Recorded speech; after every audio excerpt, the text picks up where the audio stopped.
Welcome to Toffee Blue View, your source for all things Everton. I'm Gerry. Max is with me again. Yeah,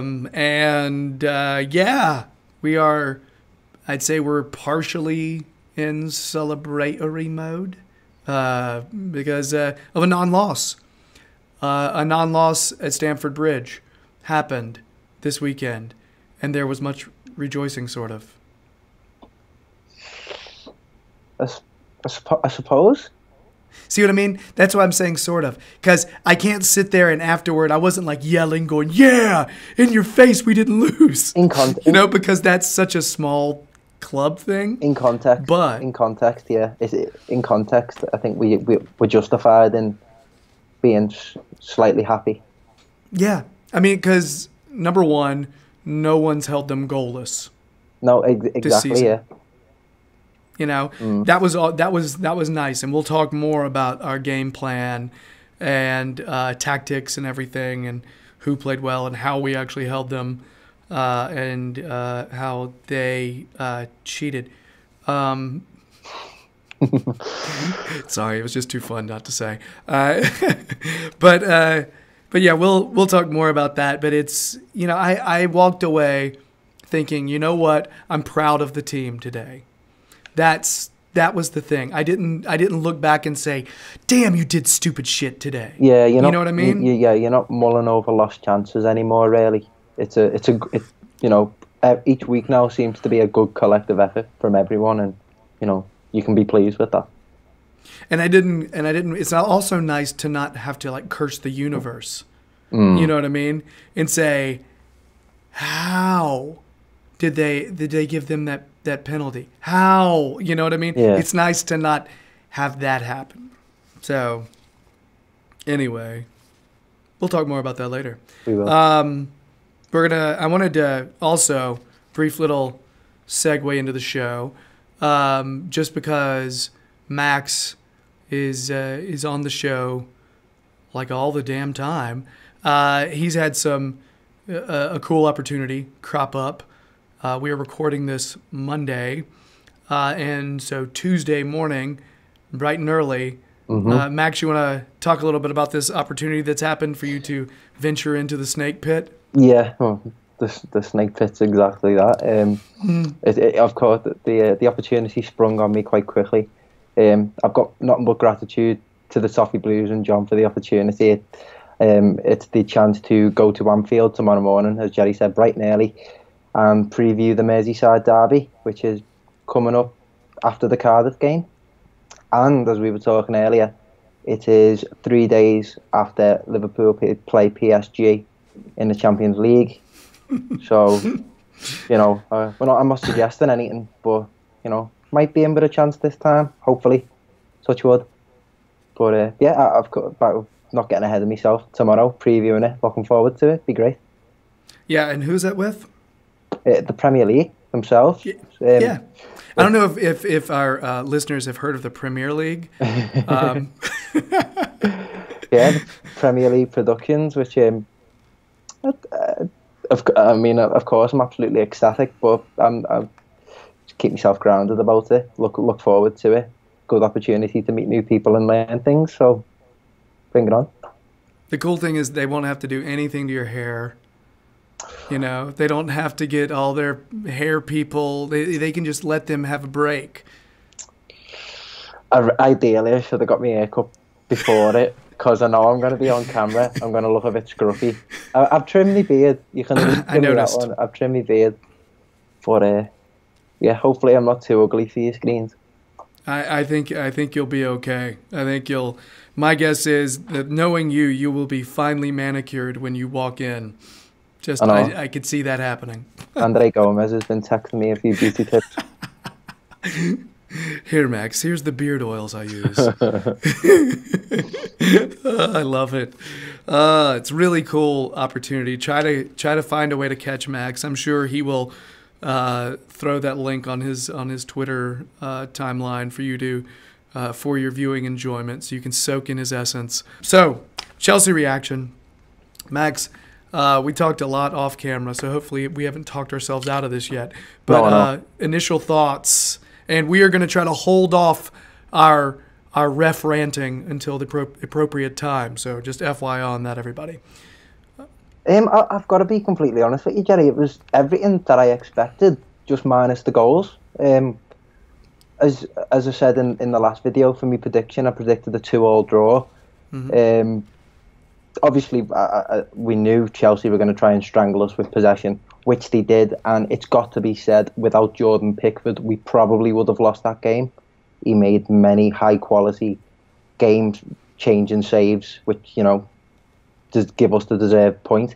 But that's not to take any of the credit away from the outfield players who also put a really good shift in, particularly in the midfield. Something that I tweeted out during the game, that it bodes well when even Chelsea are taking the same approach that those who've played us before are, and that's literally hacking us off the ball when we're hitting them on the counter attack. Mm-hmm. As Gerry said, we'll go more into the refereeing side of it in later videos, but the challenge on Sigurdsson, awful. And now he's not going to be going away with Iceland during the international break. How long is he going to be out for? We don't know. But as I say, when you kind of deduce, Chelsea as good as they have been this season, to having to, because we've got so many flair players now that are quick feet, good at driving forward. I think credit's got to go to Theo Walcott as well for the Chelsea game, because one of his better performances in recent weeks. Bernard as well. I know we've got, again, there was that incident with Rudiger, which I find quite comical, if I'm to give my account of it. But his replacement, I think, is someone who's worth throwing in that starting 11 now. Ademola Lookman, when he came on, he had such an impact. He danced through the defence. That moment where he danced through the defence. I literally wrote down Lookman as you were talking. How electric was that kid? Yes, he really impressed, didn't he? And it just leaves you wanting to see more. And I think, he got that due starting 11 place now. I loved being able to obviously see our tactics from the get-go. All right? To watch, okay, we're pressing when Chelsea has the ball kind of near their 18 and their keeper has it and he's trying to distribute. But between the 18 and midfield, no pressing. No pressing. We bunker back. We get back. You see Sigurdsson, you see Richarlison clogging those passing lanes. Jorginho has no room to be effective. No room to be himself. He went out second half. Now I know he had he was on a caution already, but it's because I think if he was having a good game, he would have stayed in. And it's because we clogged that middle. It was just, there was no room. So it's what he's known for being, it's what he's so effective at, is breaking those lines. And he just couldn't do it. And not many other Chelsea players could, thanks to how tight we were in that midfield. Mm-hmm. And as I say, credit goes to Idrissa Gueye and Andre Gomez and Sigurdsson as well. Sigurdsson is the one I was going to mention for defense. He's so underrated. That element of his game, the ground that he covers and the defensive shift that he puts in, isn't highlighted enough. Mm-hmm. He's getting just praise now for his attacking credentials and how beautifully he strikes a football from outside the box. How he shapes himself to let one go is just absolutely fantastic. But defensively, he's really solid as well. It's all good reviews, isn't it, really? There's not a bad word to say about anyone. No, not really. I mean, I thought Gylfi's defensive work was ridiculous. He worked so hard. He covers so much ground for a player who plays an attacking position. You know what I mean? Like, I think our team worked so hard defensively that it left very little for attack. You notice how often we gave the ball away. Those passes being a foot off. Just silly things that we normally would not. We looked so poised on the defensive end that on the attack we almost looked nervy. Like, oh my gosh, we have the ball and we got to go quick, okay? And it was very, you could almost see, now we had some chances, but never were they the type of chances we normally get. The final ball, that was what I found. The final ball wasn't there, was it? So Yeah. I suppose you can be disappointed in that. Yeah.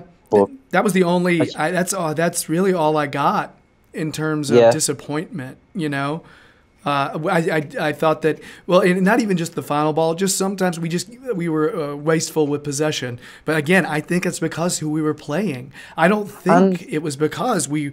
I don't think we were mentally. I thought we were all right. You know, psychologically, I thought we were prepped for that game. I think it was just tired. You know. yeah, and I think something that possibly, worthy of making note is the fact that we were hacked down so many times trying to break away in the midfield. We had lots of chance from set pieces that you could say that we didn't really make the most of. We didn't create enough, we didn't cause enough damage from putting balls into the box, which could be something that's worked on. But I think, the good things to take from that game were, as you say, the first side so far this season to keep Chelsea at bay. No goals scored.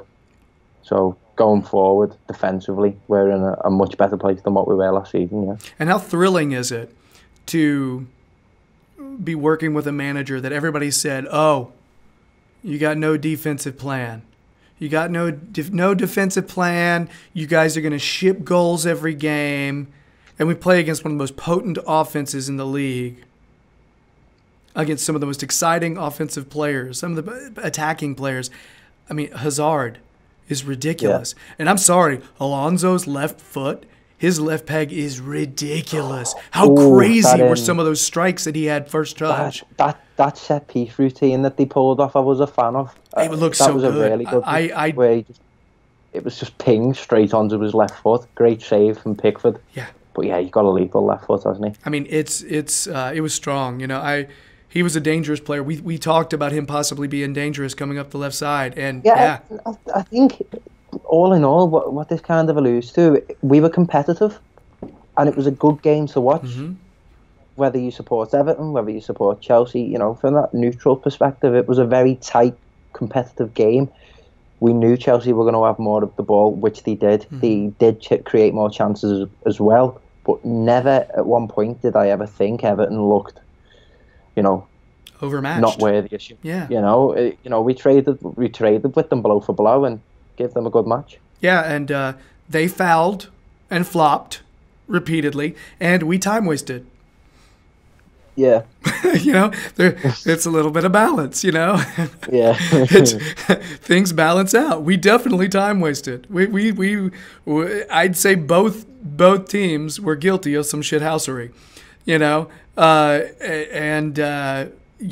we definitely time wasted. That's just being honest. It wasn't quite Raheem Sterling in the corner against Manchester United the other day, but we did. We held on at times. Yeah, just like Pickford getting carded, just taking his sweet time. And I love the way he covers it up, like he's getting so upset at the other outfield players. Yeah, he's like, "Come on, just move!" And he's just like really like just trying to make it look like he wants to kick it. I love that. I love man of the match. Yeah, I thought Pickford looked good. Both Mina and Keane for their first full performance together. Yeah, I think what you've got to make note of with Yerry Mina is if he wasn't booked so early on, what more could his performance been? That caution, particularly for your Premier League debut up against so many good players in the Chelsea team, like to be booked so early on, it sets you back at the centre half. Mm-hmm. Adds pressure to the scenario, and mentally it'll test you. So credit to him. I see he was the one that got Premier League man of the match, and I can't argue with that, really. Huge respect to him for being able to keep himself calm and composed and not get another. Good and well, if he'd have had another play like that, he would have gotten a second yellow. The referee would have had no issue slapping a second one on him and kicking him out in his first full Premier League match. I mean, that would have happened. I think I'll let a little bit of steam off about it in the next video. Mm-hmm. But what he got booked for was a fantastic tackle. Won the ball clean. The only reason I could understand him blowing the whistle is because he did get a huge chunk of Hazard's leg. He got the ball first, a big, and the ball went straight out. So, yeah, there was that. But the only reason you can rationalize him blowing the whistle is because he did get a large chunk of his leg. He did. But the card was dumb. But we can talk about that later. Really dumb. Box of rocks dumb. Just saying. So, Morata's flopping, by the way. I was worried about him after the game. If people came to him for autographs, he may fall. I was so concerned for his welfare. I like Morata. I think he's a really good player. He obviously hasn't quite hit the heights that has been expected of him since he's joined Chelsea. He was really good at Juventus, I found.